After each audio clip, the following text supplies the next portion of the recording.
isa po sa pinakahangarin ng administrasyon ngayon, Pangulong Bongbong Marcos, mabawasan talaga itong poverty incidence. So bilang ng may hirap dito sa Pilipinas. Nung nagsimula po sa pwesto, ang presidente, two-digit yan 23, around that percentage kakopya, 23% yung poverty incidence ng buong Pilipinas. So yung bilang kakopy o yung rate ng mga Pilipinong may hirap. No?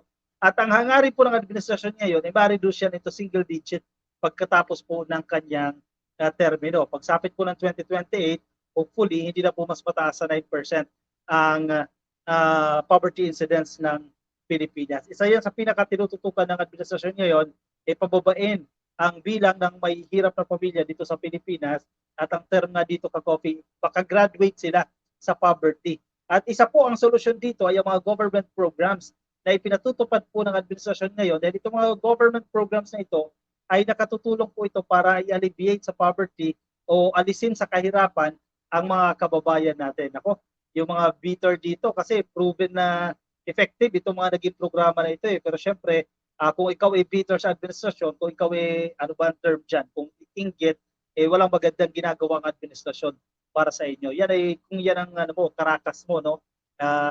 Puro ka negative, naghahanap ng negative o laging inggit, laging pumupuna sa ginagawa ng administrasyon.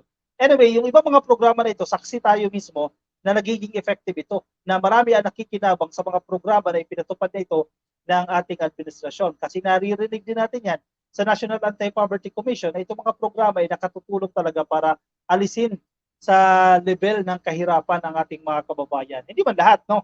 Yung iba, syempre, nakararanas pa rin po yan ng kahirapan, pero gradually, unti-unti mabawasan sila. That's the ultimate goal of this administration.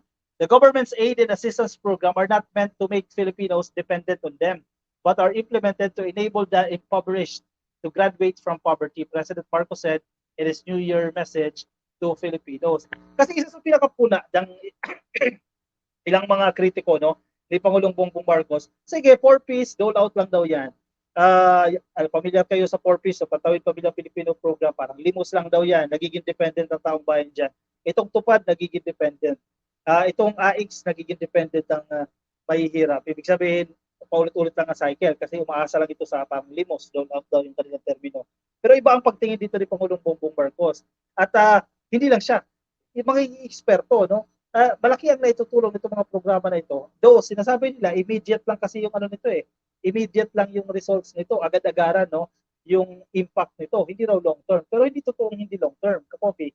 Kasi kung pabalikan natin sa 4-piece, ang 4-piece may mga conditions yan Kaya ang conditional cash transfer Hindi mo makukuha itong certain amount na ito once na hindi mo ginawa yung mga conditions. Ano yung mga conditions na yon? Itong conditions na ito ay tutulong para maabot mo in the long run, no? Hindi ka na maging dependent sa gobyerno. Ano yung mga conditions? Dapat healthy yung mga anak. Dapat nagpapa-check up yan sa mga health centers. Kasi kung healthy itong mga anak na ito, makakapag-aral ng maigi, di ba? Hindi mabilis na magkakasakit. Yes, magkakaroon pa rin ng sakit pero hindi maya-maya nagkakasakit. Which is sagutin din na naman ng gobyerno yan. Dadali sa government hospitals. Sagutin na naman ng gobyerno yan. So kung healthy ang mga bata na ito, napapatingnan sa mga barangay health centers, malaking bagay yan. Yung ibang kondisyones, kailangan papasok sa eskwelahan itong mga bata na ito kasi nakadepende doon kanilang allowance. So kung papasok ito, malaki chance makagraduate sila, makapagtapos sila ng kanilang pag-aaral at makahanap sila ng magandang trabaho. So immediate kasi may cash sila nakukuha, di ba? Every other month may cash sila nakukuha. Yun yung immediate impact niya. Pero in the long run, hindi lang natin napapansin, natutulungan itong mga pamilya na ito na makaahon mula sa kahirapan. At may mga success stories tayo dyan. Nagtatapos sa kolehiyo itong mga 4-piece beneficiaries at yung iba, mga cum laude, magna cum laude, at yung iba ngayon, board passers, di ba? Malaking bagay yan. So, ano yung question nyo doon? Though hindi yan nagsimula sa administrasyon ni PBBM, matagal na po nagsimula yan, Gloria time, na-introduce na ito, pero institutionalized na ito. May mga tinanggal, yung mga tinatawag na non-poor, di ba? Kung narinig nyo na yung mga non-poor na yan, tinanggal na sila sa programa pero ibinalik ulit sila ni Pangulong Bongbong Marcos, di ba? Kung inyong matatandaan niya, may isang statement na binitiwan dyan na ibalik sila doon. Kasi malaking tulong pa rin po ito sa mga pamilya na initially natanggal, mga non-poor na considered, no? Pero ibinalik pa rin. In a video posted on his official Facebook page on Sunday, December 31, the Chief Executive explained the objective of the government's aid program such as tulong panghanap buhay para sa ating displaced, disadvantaged workers. Itong tupad Yes, may mga lapses itong tupad na ito, pero malaki rin po ang naitulong nitong tupad na ito. Ito yung may mga nagwawalis ka coffee ng ilang araw, no, at sasahuran sila. Assistance to individuals in crisis situation, no, itong AICS and other government programs. Our social programs provide welfare armor to the vulnerable, but they also provide the means for them to overcome the very state that they find themselves in. Diba? Kung ngayong araw wala kang maisaing, o isang linggo wala kang maisaing, sa pamamagitan ng mga programang ito, mabibigyan ka ng pansaing kahit papaano man lang, diba? Hindi man pang matagalan yan, pero at least kahit papaano, nabawasan yung kahirapan na dinaranas mo, diba? Limos man yan, kung ano mang termino nyo dyan, importante na katulong ito sa taong bayan.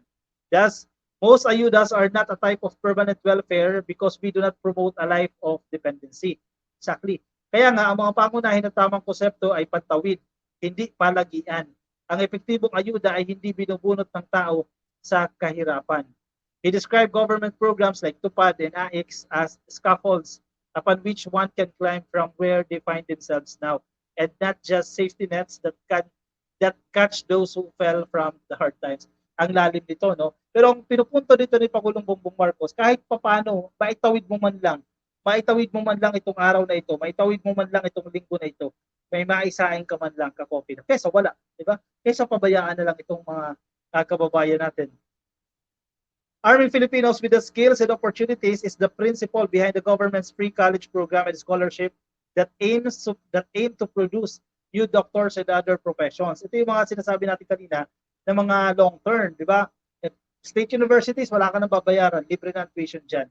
May mga batas na tayo na nagbibigay ng libre na pag-aaral, no, para sa ating mga kababayan. Not to mention din yung mga ginagawa ng iba't ibang LGUs. May mga scholarships na ibinibigay, ang TESDA nagkakaroon pa rin, patuloy pa rin po yan. Pinalawak na nila yung mga trainings na ibinibigay nila para ma-avail ito ng ating mga kababayan. Yan yung mga long term, no? One of the lang, itong mga tupad na ito, itong AICS na ito, isa lang yan sa mga programa ng ginagawa ng ating gobyerno para maitawid nga kahit paano doon sa kahirapan ng kanilang dinaranas. Kasi wala kang gawin, di ba? Kasi wala kang gawin. Itong mahirap eh. Siyempre kasi kung kritiko ka, yan na naman, aasa na naman sa limos sa taong bayan. Yan, pinalaki na naman ng mga kababayan natin na ganyan na naman, etc. Kung ano-ano na naman ang sasabihin. Diba? So, yan ang mga taong hindi mo na maintindihan. May gawin ka, ibabash ka. Wala kang gawin, ibabash ka. Ano ba talaga? Saan ka ba talaga lulugar? Ika nga. Cesar Macabugaw Ferrer, Happy New Year, ka-coffee. Butanding in another deceitful face. This time, a feng shui master. Pro-China talaga. Sabi ni Sir Cesar. No? Top 1, thank you, ka-coffee. Bukas na. Babanatan itong si attorney. Tayin ko yan, top 1. Ano ko siya, sir? Panoorin ko yan. Nagulat talaga ako dun eh. Kasi parang naging feng shui expert na naman dito si attorney. Ano ba talaga? Iba-iba naman eh. Naging feng shui expert, no? May kondisyones pa. ICC lang yung kondisyones. Nelsie Armadilla, Ahmad Emoy, Basher, ikaw ang babagsak kasi gumawa ka lang ng account dito para manira lang. Yun lang. Rubik's Cube, plano na talaga na mag-amang Duterte na tumakbo si Sara as Vice President tapos siraan at patalsikin si PBBM para mapalitan ni Sara. Ang galing nga eh, napaka-wise. Yun na, isa rin sa nilinaw ni Harry Roque, no? Na hindi raw puno o pasimuno sa destabilization plot itong ama ni Vice President Sara Duterte dahil madadamay din daw yung kanyang anak once na ginawa yan. Shout out po sa inyong lahat mga tol. Maraming salamat sa pagsuporta sa ating mahal na Pangulong Bongbong Marcos. Ayan. Sa mga nagpapa-shoutout po kay Sir Top 1. Ayan, shoutout daw po sa inyong lahat.